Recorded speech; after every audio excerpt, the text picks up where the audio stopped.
What is going on, you guys? Alex Chasen back here with a brand new video. Hopefully you're having a great day, afternoon, or night, wherever you guys are in this world. And happy Easter. Today is Easter Sunday, so happy Easter to those who celebrate. And let's jump right into this video because Draymond Green, he needs to be talked about. I wasn't going to talk about the original case where he got ejected. It's like, oh, just another day. But then he almost kicked Grant Williams in the nuts a few days ago. So it's just a continuing action by Draymond Green. So now I have to talk about it, and I want to talk about it. Originally, I didn't want to. I've talked about this man enough. Talking about his headache to the Golden State Warriors, his headache to now Steph Curry, but then he just doesn't get it. Draymond Green doesn't get it. So in today's video, let's talk about the past week for Draymond Green, how this affects the Golden State Warriors, also what the Golden State Warriors season looks like the rest of this year. Are they going to make the playoffs? Are the Houston Rockets going to catch up to them? All of that will be discussed today, and let's jump right into it. Just this season, Draymond Green was suspended 5 games for choke holding Rudy Gobert back in November, and then in December, he elbowed, didn't mean to elbow Jusuf Nurkic in the face. He got suspended indefinitely for that. Adam Silver made him get help, made him see some specialists. I don't really know. A lot of gibberish. No one really knows what Draymond Green actually did in that moment of indefinite suspension. But supposedly he met with Adam Silver and it was enough to get back on the court. I don't know. Everything is money driven. I mean, Draymond Green on the court helping the Golden State Warriors, that brings more money to the league. So who knows if Adam Silver really deeply invested in Draymond Green and him seriously getting help. Also, I am no therapist. I am no psychiatrist, so I'm not speaking on that standpoint. But about a 3-week absence from basketball, a 3-week absence from anything, I don't believe that's enough time to really get serious mental help and make a change in your life. Am I wrong? Maybe. But that doesn't seem like a long enough time to really make a change. That's just me. That said, Draymond Green was going on a little bit of a run of not many problems. The Golden State Warriors were kind of hovering around that 10th, 9th seed. They're at that 10th seed right now. Things were not going well by any means, but for Draymond Green, things were going well. There was nothing really going on. And then last week, everything just broke loose again. In the beginning of the Orlando Magic game versus the Warriors, not even 4 minutes into the game, Draymond Green wasn't happy. Started talking his mouth to Ray Acosta. Steph Curry was trying to be like, all right, you can sit back now. You can just relax. Draymond Green continues to run his mouth and gets ejected from the game 4 minutes in. On some Dennis Rodman stuff, on some Ben Wallace stuff, gets ejected like that. And it was visibly obvious Steph Curry was extremely upset. We've never really heard Steph Curry's side of things. I mean, we've seen him, get upset, at different things, but we've never really seen him express his frustration of Draymond Green's actions. We've just never really seen it. But it was visibly obvious he was just really pissed off. Kicking chairs, bending over, kind of besides himself. Steve Kerr had to kind of console Steph Curry because this is someone he came into the league with, basically. Best friends for years now. Him, Clay, and Dre, that trio have been together for a long time.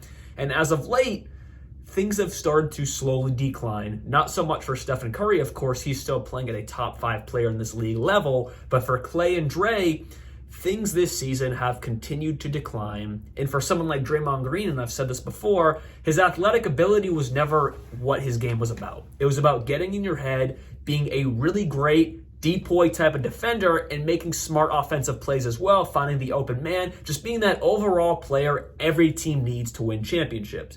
And he did that role for 4 of them, and he did a fantastic job at it. But now he's at the point where his talent is declining. He's getting older, hitting his mid-30s. His talent and ability is declining, so now he's relying more on that edge that served him well for years, served their championship run for years, but he's relying too much on that edge, and it's causing him problems. That's, I believe, what this season is for Draymond Green. His talent and his athletic ability are declining, so he has to rely on the thing that's still there, and it's getting into other players' heads, which he does a relatively good job at, but that other half of him, he has no control over. Again, I'm not in Draymond Green's head, but as an outsider looking in, it's pretty obvious. Event after event after event with consequences, maybe not enough consequences, and he doesn't change.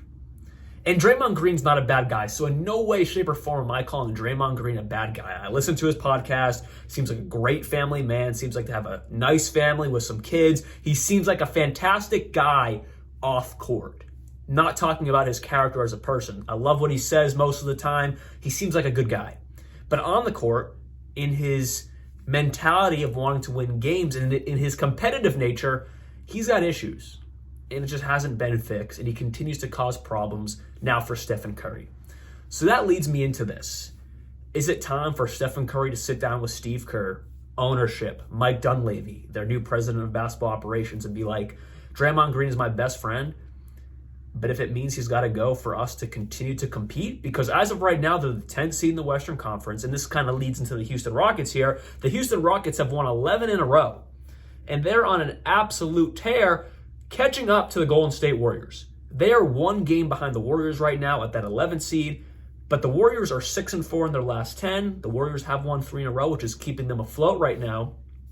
But on top of that, the Houston Rockets have won 11 in a row, and this Friday, I believe this Friday is April 4th. Let me just check this calendar real quick. April 4th, this Thursday actually, the Houston Rockets play the Golden State Warriors in Houston. So a huge game. Like I said in my previous video, every single game counts in the Western Conference from the 1st seed down to the 11th seed, and it's playing out right here. Rockets versus Warriors. Big game to see possibly who gets that 10th seed in the Western Conference play-in. So that's big time there. And Draymond Green almost sacrificed that game because the Warriors right now, they need Draymond Green. As much as I was saying his athletic ability is declining, the team as a whole is not what it was, well, obviously, when they were at their peak. Obviously, guys like Jonathan Kuminga, Moses Moody, Trace Jackson-Davis, Podziemski, some young guys in that core look pretty good, especially guys like Jonathan Kuminga there. Looks really, really good when he gets his minutes, which he has gotten more minutes as of late.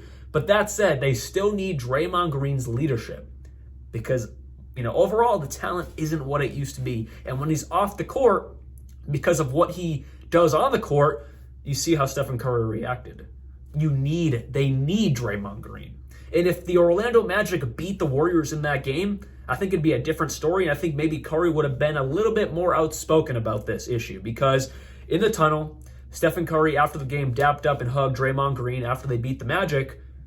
Would that have happened? Would that have happened if the Warriors lost to the Magic? I don't know. Maybe Stephen Curry puts his foot down in that moment. Because as much as his talent has declined, they do need Draymond Green to win games.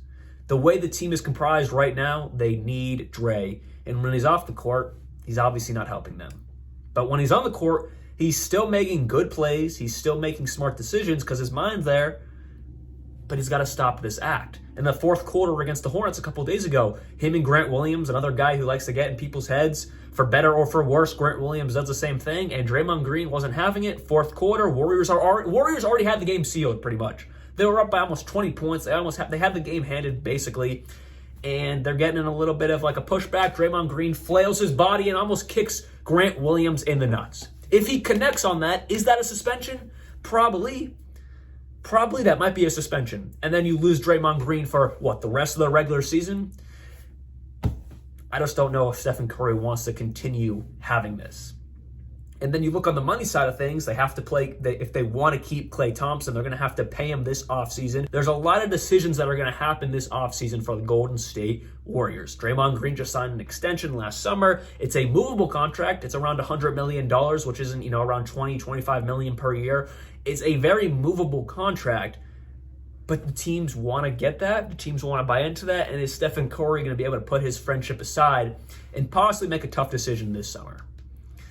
So it's going to be very interesting to see what the Golden State Warriors do for the rest of this regular season, if they make the playoffs, and then really particularly this summer when it comes to Klay Thompson, Draymond Green, Chris Paul, and what they do. Because Stephen Curry is still playing peak basketball, still a top 5 player in this game, still a top 2 point guard, top 3 point guard in this game. I'm probably going to lean towards top 3. I'm going to give Luka and SGA a little bit of an edge right now, but Curry's still at that 3 spot.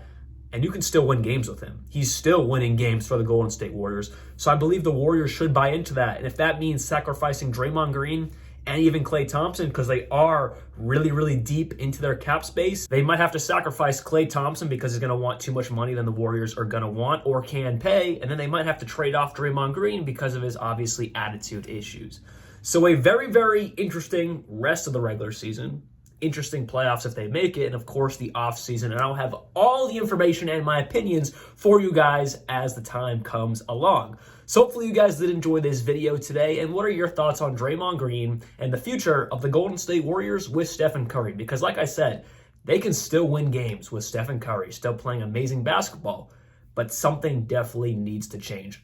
In my opinion, let's buy into Jonathan Kuminga. He can take over Draymond Green's role, maybe not as an enforcer, but definitely on the talent side. I mean, we've seen flashes of Kuminga when he's on the court. Man's a beast. So I would buy into the young guys like Kuminga, Podziemski, and then build around Stephen Curry still and try to acquire other pieces. Any means possible. Hopefully you guys did enjoy this video. I'll be back very, very soon. And like always, peace out.